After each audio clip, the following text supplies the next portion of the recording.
everybody. I wanted to go ahead and take this time to make a video, give you guys some feedback on the Allen substance use summary, and also some helpful hints because in a few weeks you're going to have your diagnostic activity due, and that's going to be from the movie Flight. So let me start with Allen. So with the Allen information, one of the things that I found is that in the very beginning, we needed his name, we needed the date, and the time. So the date is just whatever day you watched the video. The time is what was the time frame that you watched the video. That's all an assessment is. Whenever we see the patient, whenever we spend time with the patient, that's what gets written in there. I know it seems a little confusing when you're doing it from a video, but it's the same concept.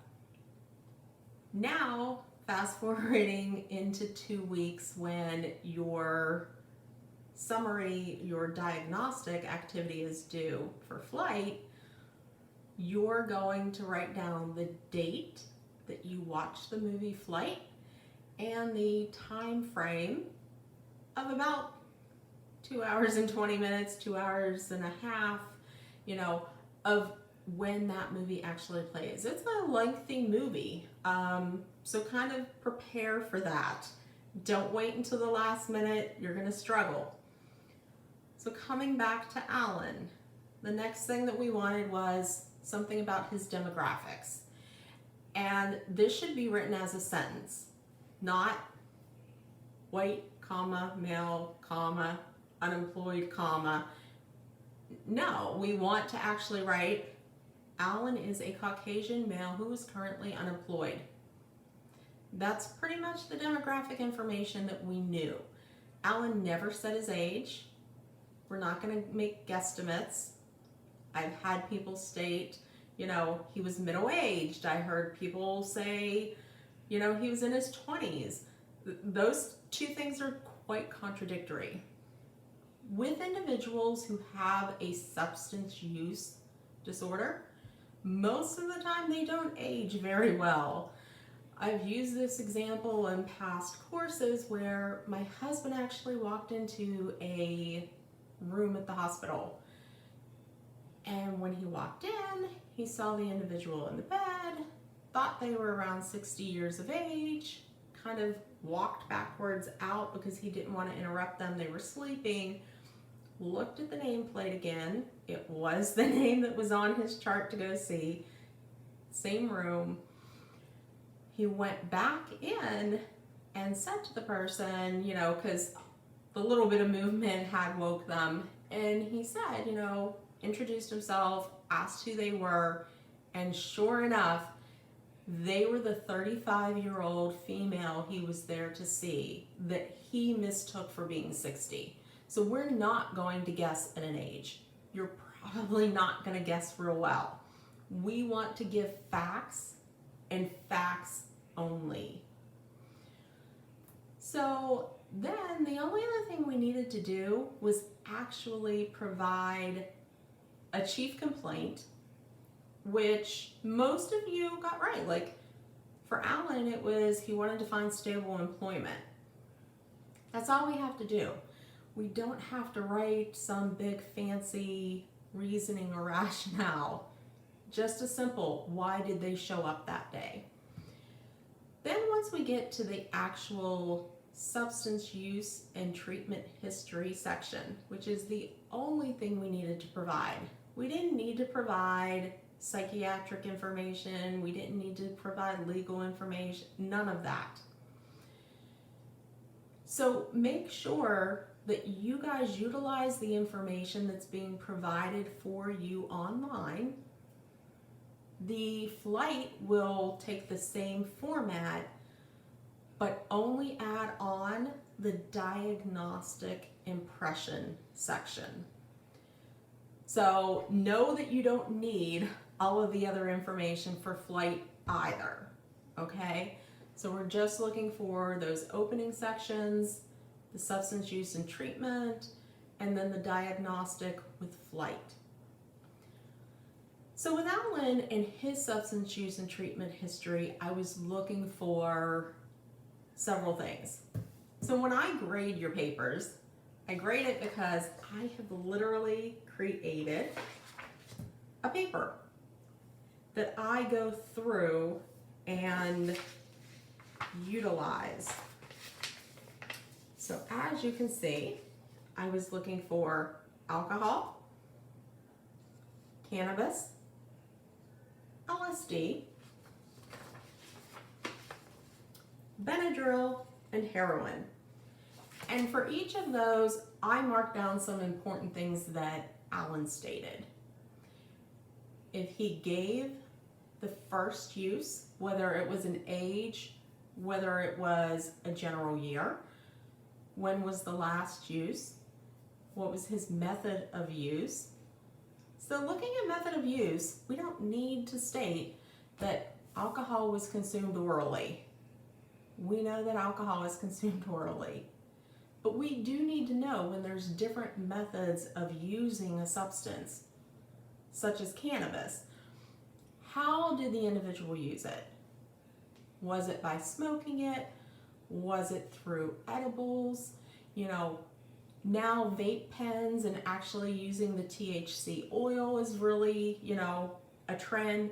So we need to know that information, but we don't have to state the obvious.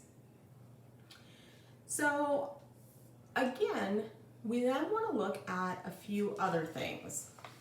Consequences, and you can write the consequences in the section as you're going through, or at the very end you can write out a general paragraph of some consequences.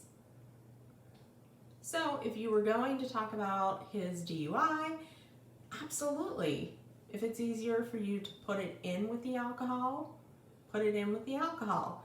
If he happened to get a DUI that was not only for alcohol consumption, but maybe they also ended up taking him to the hospital, and they didn't in this case, I'm just saying, for example, and found that he also had opiates in his system, so he was cited with a DUI for that also.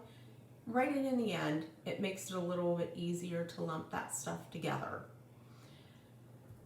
So the other thing I was looking for was in the writing, 1, did you use paragraphs? 2, was it APA format and style? And what was the professional tone like? We want to make sure that, again, when you're talking about substances, we're not referring to cannabis or marijuana, either one, which is fine to write in the assessment, as pot or weed. We're not ever going to refer to it as pot or weed within substance use. And then also ordered by severity. So everybody should have started with alcohol, moved on to, marijuana. From there on out, I really didn't care about the last 3. They all had a similar severity. Not a big concern. Moving forward now to what to expect when you watch the movie and complete your flight activity.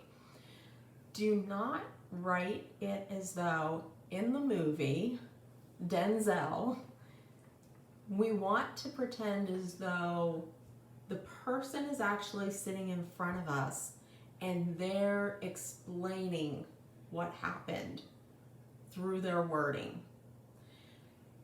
So we're going to indicate things like, and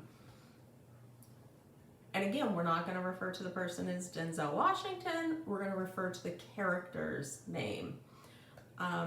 You can say, Mr. Whitaker indicated to drink on average, whatever amount.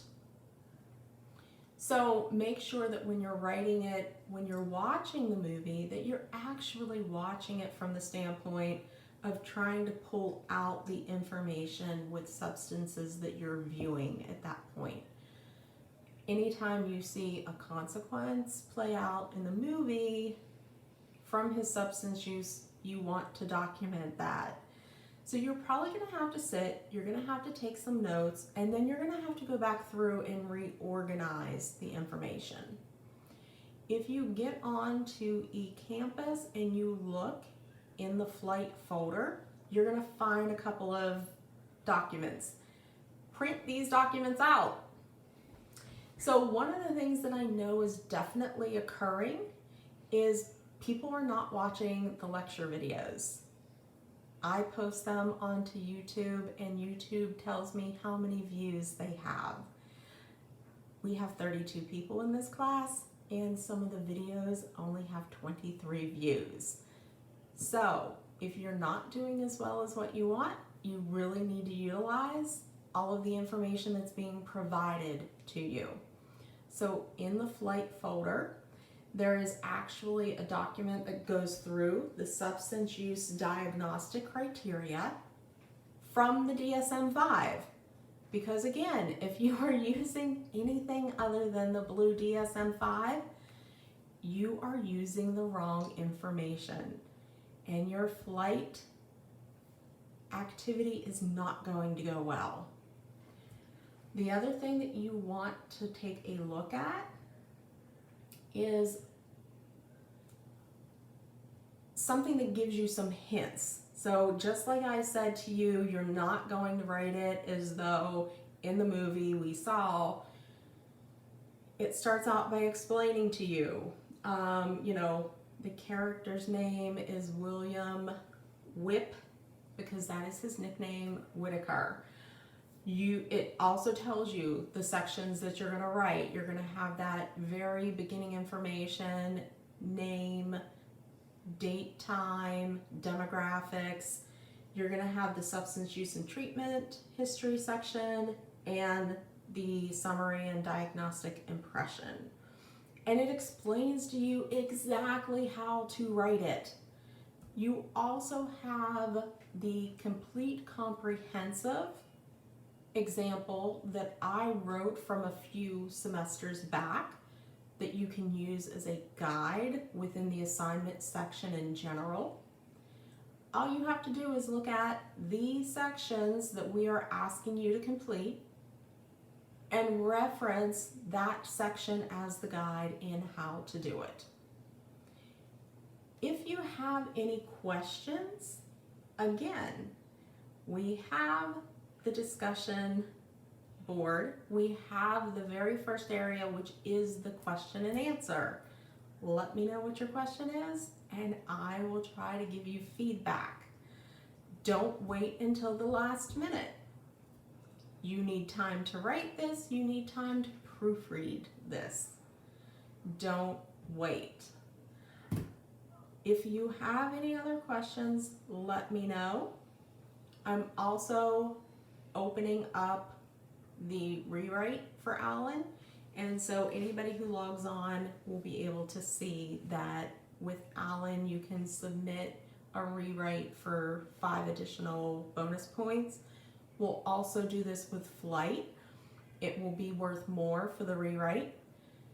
You will not have this opportunity with the final paper. There is not time to allow you for a rewrite. So if you are having any struggles with your grade, you want to improve it, the best thing to do is start utilizing all of the resources that have been built into eCampus for you. I hope this was helpful.